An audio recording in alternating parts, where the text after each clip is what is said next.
ಧರ್ಮಸ್ಥಳದಲ್ಲಿ ಶವಗಳನ್ನು ಹೂತಿಟ್ಟ ಆರೋಪ ಪ್ರಕರಣಕ್ಕೆ ಸಂಬಂಧಪಟ್ಟಂತೆ ಈಗಾಗಲೇ ಧರ್ಮಸ್ಥಳ ತಲೆಬುರುಡೆ ಪ್ರಕರಣಕ್ಕೆ ಮತ್ತೊಂದು ಬಿಗ್ ಟ್ವಿಸ್ಟ್ ಸಿಕ್ಕಿದೆ. ಬಂಗ್ಲೆಗುಡ್ಡದಲ್ಲಿ ಸಿಕ್ಕಿದೆಯಾ ಹಾಗಾದ್ರೆ ರಾಶಿ ರಾಶಿ ಅಸ್ಥಿ ಪಂಜರ? ಹೊಸ ಬಾಂಬ್ ಅನ್ನ ಸಿಡಿಸಿದ ಸೌಜನ್ಯ ಮಾವ ವಿಠಲ್ ಗೌಡ. ಬಂಗ್ಲೆಗುಡ್ಡ ಕಾಡಿನಲ್ಲಿ ಹೆಣಗಳ ರಾಶಿಯೇ ಸಿಕ್ಕಿದೆ. ಮಾಸ್ ಮ್ಯಾನ್ ಹೇಳಿದ್ದು 100ಕ್ಕೆ 100 ಸತ್ಯ. ಮಹಜರಿಗೆ ಕರೆದೊಯ್ದ ವೇಳೆ 8 ಕಳೇಬರ ಪತ್ತೆಯಾಗಿದೆ. ವಿಠಲ್ ಗೌಡ ಹೇಳಿಕೆ ಸತ್ಯಾಸತ್ಯತೆ ಅರಿಯಲು ಈಗ ಎಸ್ಐಟಿ ಅಧಿಕಾರಿಗಳು ಶೋಧ ಕಾರ್ಯಾಚರಣೆಯನ್ನು ಮಾಡಿದ್ದಾರೆ. ಧರ್ಮಸ್ಥಳದಲ್ಲಿ ತಲೆಬುರುಡೆ ಪ್ರಕರಣಕ್ಕೆ ಸಂಬಂಧಪಟ್ಟಂತೆ ಈಗ ಮತ್ತೊಂದು ಬಿಗ್ ಟ್ವಿಸ್ಟ್ ಸಿಕ್ಕಿರುವಂತದ್ದು. ಹಾಗಾದ್ರೆ ಇಲ್ಲಿ ಬಂಗ್ಲೆಗುಡ್ಡದಲ್ಲಿ ರಾಶಿ ರಾಶಿ ಕಳೇಬರ ಸಿಕ್ಕಿದೆಯಾ? ಹಾಗಾದ್ರೆ ಹೊಸ ಬಾಂಬ್ ಸಿಡಿಸಿದ ಸೌಜನ್ಯ ಮಾವ ವಿಠಲ್ ಗೌಡ. ಬಂಗ್ಲೆಗುಡ್ಡ ಕಾಡಿನಲ್ಲಿ ಹೆಣಗಳ ರಾಶಿಯೇ ಸಿಕ್ಕಿರುವಂಥದ್ದು.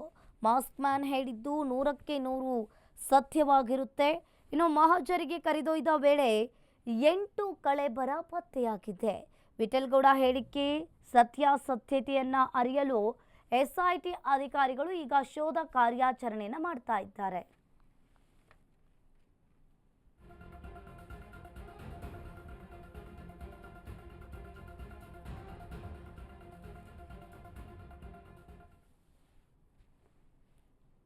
ಗುಡ್ಡೆಗೆ 2 ಸಲ ಕರ್ಕೊಂಡು ಹೋಗಿದ್ದಾರೆ ಮಾಜರಿಗೆ, ಒಂದು ಸ್ಪಾಟ್ ಮಾಜರಿಗೆ. ಕರ್ಕೊಂಡು ಹೋಗುವ ವೇಳೆಯಲ್ಲಿ ಅಲ್ಲೇ ಒಂದು 3 ಮನುಷ್ಯರ ಕಲೆಬರವು ಸಿಗುತ್ತೆ ಅಲ್ಲೇ ಪಕ್ಕದ ಒಂದು 10 ಫೀಟಲ್ಲಿ.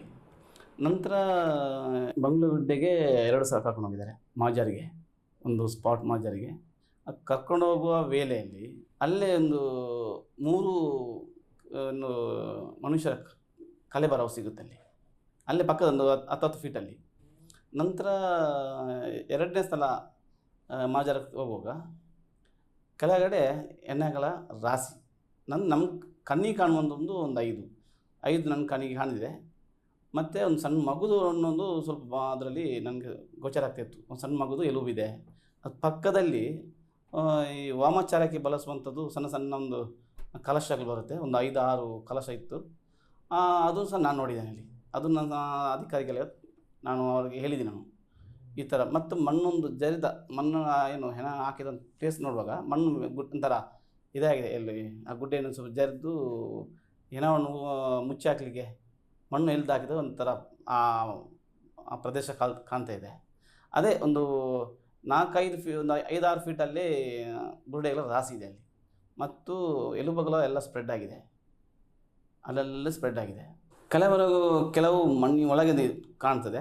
ಈ ಅವರ ಬುರುಡೆಗಳೆಲ್ಲ ಮೇಲೆ ಕಾಣ್ತದೆ. ಮೊನ್ನೆ ನೋಡಿದ್ದು ಹಾಗೇ ಇದೆ, ಅದು ಯಾವುದು ಮುಟ್ಲಿಲ್ಲ. ನಿನ್ನೆ ಸಹ ನೋಡಿದನ್ನು ಮೊನ್ನೆ ನೋಡಿದ್ದನ್ನು ನಿನ್ನೆ ನೋಡಿದ್ದೀವಿ, ನಿನ್ನೆನೂ ಮುಟ್ಲಿಲ್ಲ. ಬಂಗ್ಲೆಗುಡ್ಡದಲ್ಲಿ ಎಸ್ಐಟಿ ಗುಪ್ತ ಶೋಧ ಕಾರ್ಯಾಚರಣೆ.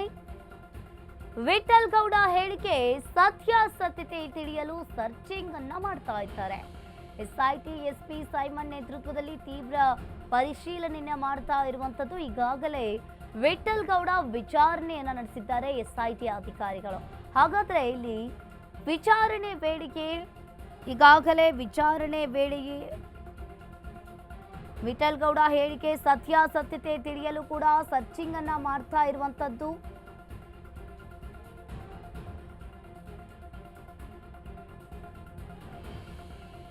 ಎಸ್ಐಟಿ ಈಗಾಗಲೇ ವಿಠಲ್ ಗೌಡ ವಿಚಾರಣೆಯನ್ನ ನಡೆಸಿದ್ದ ಎಸ್ಐಟಿ ಅಧಿಕಾರಿಗಳು ವಿಚಾರಣೆ ಮೇಲೆಗೆ ಬಂಗ್ಲೆಗುಡ್ಡದಲ್ಲಿ ಸ್ಥಳ ಮಹಜರನ್ನ ಮಾಡಲಾಗ್ತಾ ಇದೆ. ಇನ್ನು ಒಂದ್ ಕಡೆ ಈಗಾಗಲೇ ವಿಠಲ್ ಗೌಡ ವಿಚಾರಣೆ ವೇಳೆ ಮಹಜರನ್ನ ಮಾಡ್ತಾ ಇರುವಂತದ್ದು. ವಿಚಾರಣೆ ಮೇಲೆಗೆ ಇದೀಗ ಬಂಗ್ಲೆಗುಡ್ಡದಲ್ಲಿ ಕಳೇಬರಕ್ಕೆ ಎಸ್ಐಟಿ ಅಧಿಕಾರಿಗಳು ಶೋಧವನ್ನ ಮಾಡ್ತಾರಾ ಅನ್ನೋದು ಒಂದು ದೊಡ್ಡ ಪ್ರಶ್ನೆಯಾಗಿ ಉಳಿದಿರುವಂತದ್ದು. ವಿಠಲ್ ಗೌಡ ಹೇಳಿಕೆ ಈಗ ಒಂದು ದೊಡ್ಡ ಪ್ರಶ್ನೆಯಾಗಿದೆ. ಧರ್ಮಸ್ಥಳ ಶವ ಹೂತಿಟ್ಟ ಪ್ರಕರಣದಲ್ಲಿ ಮತ್ತೊಂದು ದೂರು ದಾಖಲಾಗಿರುವಂತದ್ದು. ಎಸ್ಐಟಿ ಪೊಲೀಸ್ ಠಾಣೆಗೆ ದೂರು ನೀಡಿದ ಮಹೇಶ್ ಶೆಟ್ಟಿ ತಿಮರೋಡಿ ಧರ್ಮಸ್ಥಳದಲ್ಲಿ 100 ಶವಗಳನ್ನ ಹೂತು ಹಾಕಿರುವ ಆರೋಪ ಕೇಳಿ ಬಂದಿದೆ. ಧರ್ಮಸ್ಥಳದಲ್ಲಿ ಅಸಹಜ ಸಾವುಗಳ ಬಗ್ಗೆ ಈಗಾಗಲೇ ತನಿಖೆ ಮಾಡಲು ಒಂದು ರೀತಿಯಾಗಿ ಶೋಧ ಕಾರ್ಯಾಚರಣೆಯನ್ನ ಮಾಡ್ತಾ ಇದ್ದಾರೆ. ದಕ್ಷಿಣ ಕನ್ನಡ ಜಿಲ್ಲೆಯ ಬೆಳ್ತಂಗಡಿಯಲ್ಲಿರುವ ಎಸ್ಐಟಿ ಪೊಲೀಸ್ ಠಾಣೆಯಲ್ಲಿ ಅಸಹಜ ಸಾವನ್ನ ಕೊಲೆ ಕೇಸ್ಗಳಾಗಿ ಮಾಡೋದಕ್ಕೆ ಈಗ ಸಿದ್ಧತೆಯನ್ನ ಮಾಡಿಕೊಂಡಿದ್ದಾರೆ. ಒಂದು ರೀತಿಯಾಗಿ ಈ ಪರಿಚಿತ ಶವ ಬೇಕೆಂದೇ ಅಪರಿಚಿತ ಶವ ಅಂತ ಹೇಳಿ ಘೋಷಣೆ ಮಾಡಿರುವಂಥದ್ದು. ಇಲ್ಲಿ ಪರಿಚಿತ ಶವ ಬೇಕೆಂದೇ ಅಪರಿಚಿತ ಶವ ಅಂತ ಹೇಳಿ ಒಂದು ರೀತಿಯಾಗಿ ಘೋಷಣೆಯನ್ನ ಮಾಡಿದ್ದಾರೆ. ಮೃತದೇಹಗಳ ವಿವರಗಳನ್ನ ಮುಚ್ಚಿಡಲಾಗಿದೆ ಅಂತ ಹೇಳ್ತಾ ಇರುವಂಥದ್ದು. ಧರ್ಮಸ್ಥಳ ಶವ ಹೂತಿಟ್ಟ ಪ್ರಕರಣದಲ್ಲಿ ಈಗ ಮತ್ತೊಂದು ದೂರು ದಾಖಲಾಗಿದೆ.